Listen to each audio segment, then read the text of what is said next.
Alrighty, everybody. Welcome to this live stream. We're in my British Army today with some of the nice persons here. We got WP 847. We got Hello Everyone 6707 Al, Prof Bleep Bloop, and our Royal Guard over there LG Flux 010. Okay, we're gonna be diving about into the growing phenomenon of our British Army today. So basically the thing that happened with us was we had 180 members, and then we started increasing in members. We got 380 members now in our group, and we are still trying to expand more. uh and we got our new commanding officer here, General, United Kingdom Special Forces. Do you have anything to say, sir? What I want to say is UKSF will rise again. Alrighty. And in principle of my religion, fighting and being resistance is the most comprehensive way to prioritize a nation's security and confidence. I have to say, being privileged as the commanding officer, I will restore my respect and maintain UKSF as the most powerful and most independent combat only regiment that this army will ever see. Glory to the UKSF, glory to its operations, glory to the whole branch, I have to Alright. say. Alright, Mr. WP. To start, can you tell us a little bit about your United Kingdom Special Forces Regiment? What is it about, and what sets it apart from other divisions? UKSF is the very, very hottest regiment, well known to the army. It's very hard to be in. Privileged individuals are gonna be in it because if you suck at combat, well, sucks to be you because, like, you gotta get good combat, man, you know? You gotta hit the heads, you gotta be the soldier that stands for his nation in the operations that UKSF undergoes. And what UKSF does to be the most prioritized regiment is the hard training, the hard dedication of its soldiers, and the most combating experts that stand side by side training these soldiers effortlessly to get them into the best shape possible. That's how they stand out. Alrighty, sir. Just give me 1 second. I'll get the next question for y'all.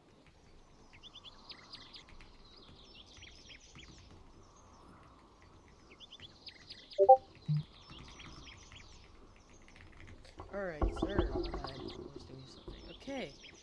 Um, that sounds fascinating, sir. Now I know United Kingdom Special Forces is known for its creativity and the combat that it has in this regiment, and the the thriving the thriving combat that y'all have in your uh advanced Operation. shooting operations and stuff. Uh, what? Okay. So basically, let me just ask you something. Was it the structure or something else? The I would say for how it's gotten its advanced operation is due to the commitment and dedication of the UKSF's operation structures within their formation, their combat situations, their scenarios, and their ICOM has been a privilege to me, making it what it stands as today, being the frontline fighters and operators for the UK, for the British Army, and for the nation. Alrighty, you mentioned the frontline operations for the British Army, and it's clear that your community values that, man. How do you manage to keep things organized and ensure that everyone follows the rules? Yeah, a regiment can sometimes be chaotic with so many moving parts. Well, the way I would approach these scenarios is to enforce that all rules and regulations are required. I would make sure that every single UKSF member completes quota day in and day out. I tend to not be enforcedly restricted as we are currently short on members, but hopefully we will gather more members and we will see glorious days for this regiment, I hope to believe, because I have been very privileged to be the commanding officer and I have big hopes for this regiment as of now. That sounds very professional, especially for For my headquarters, yes, it is very professional. uh Come kind of people are attracted to these kind of regiments? Are there specific traits or interests that tend to draw people in?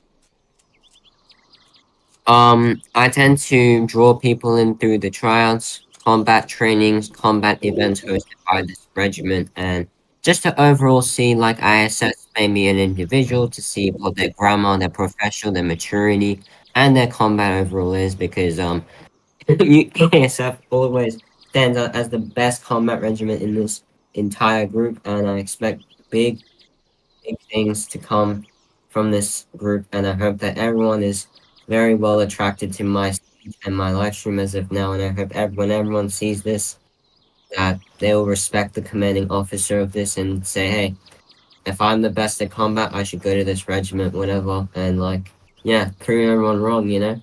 Gotta tell the haters why you belong in UKSF and not a very mid to low combat division. Sounds like the skills learned go far beyond us. How do you see the future of the British Army roleplay evolving? Do you think it Well, will wait? Do you think it will grow, or is it just a passing trend? I think if we say it as a passing trend, I don't think that's possible because a small army has potential. I believe anything, if it's small, has potential. The owner will dedicate its time to putting a lot of hard work and dedication. I've been with this army for long periods of time. I've seen its up and downs. As I was a former HQ coming back to just rising back to the top again, through the role of the commanding officer, I hope to see big things happen to this army. I believe that while I was gone, members have been flooding into this army, and it's been a great sign of recovery for this entire army. And as of the prospects for this army, well, it's pretty much in good marks at the moment. As long as activity continues like this, I would say that yes, the army is in good marks. Alrighty. Okay, now we're gonna be going to the next guy, which is hello everyone, Al. Um, just give me 1 second.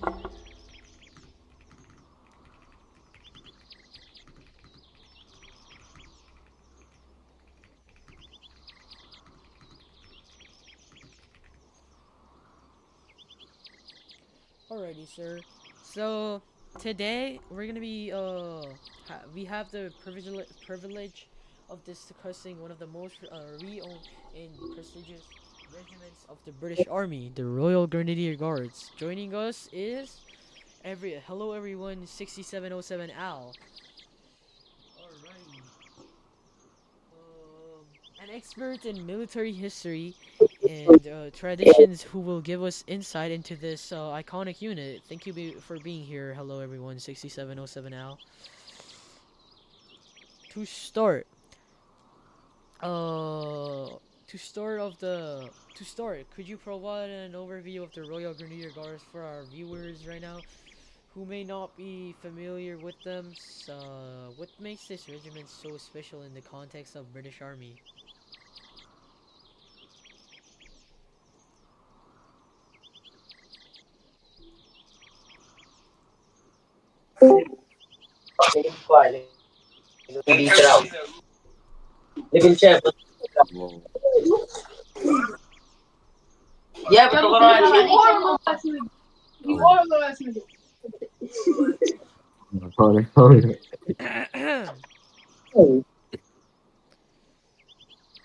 No. Please disable this, Yes, guys. sir. Yes, sir. Okay. That's fantastic. Many people associated the Grenadier Guard with their ceremonial duties in London, but their role extends beyond the parade ground. Could you tell us more about their operational duties and the type of training they undergo?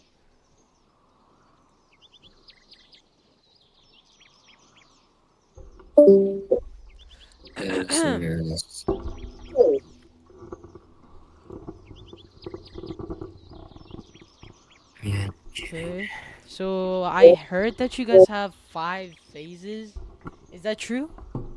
One of the hardest regiments in the British Army.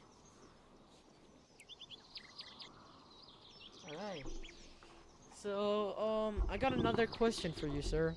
So, it's clear that the Royal Grenadier Guards have a deep connection to British history and tradition. Can you share some of that regiment's most notable historical moments or battles?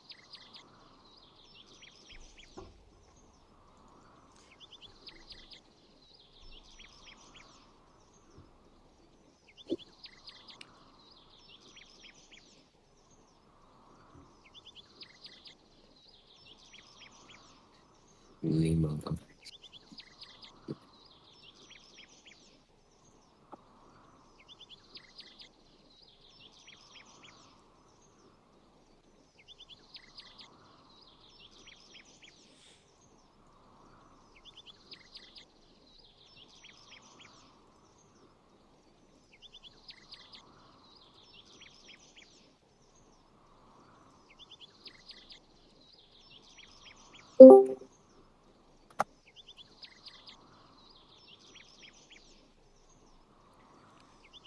Yeah, okay.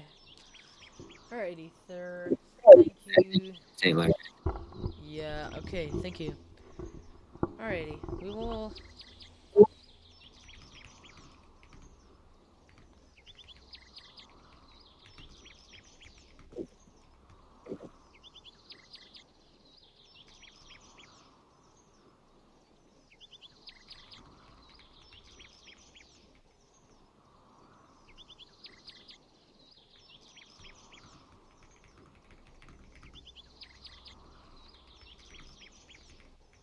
low rank one.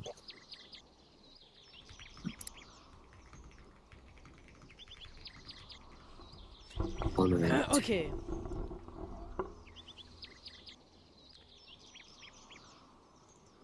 alrighty. Okay, thank you, Mr. Hello, for being here. We will now move on to his King, His Majesty. Alrighty, sir. Good evening. Good evening. Tonight we are Good evening. privileged to have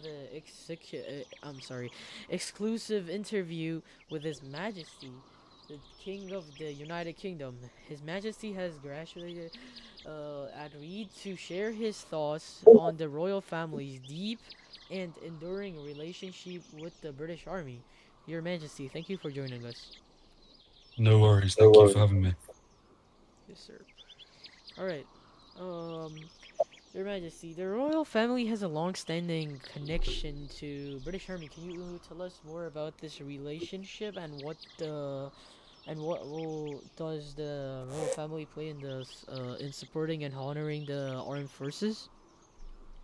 Well, obviously, ever since one of the first kings of England, we created the British Army in order to help protect and support the people of England.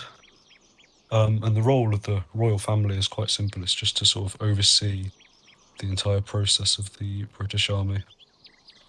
All right. Okay.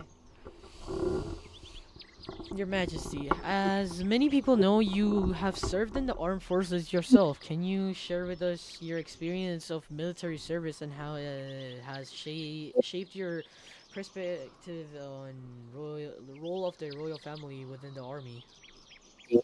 Yes, well, a long time ago now, I served within the Second World War, um, and helped to oversee all regiments basically, and I helped with combat and with assisting and medical care and anything you could really think of. I participated in all of the activities that were given to me. Okay. Your son, Your Majesty, your son, URM, uh, I don't know how to spell his name. I'm sorry. Who has also served in the armed forces. How do you view the continued involvement of younger members of the royal family with the British Army, and how does that shape the future of the monarchy's relationship with the armed forces?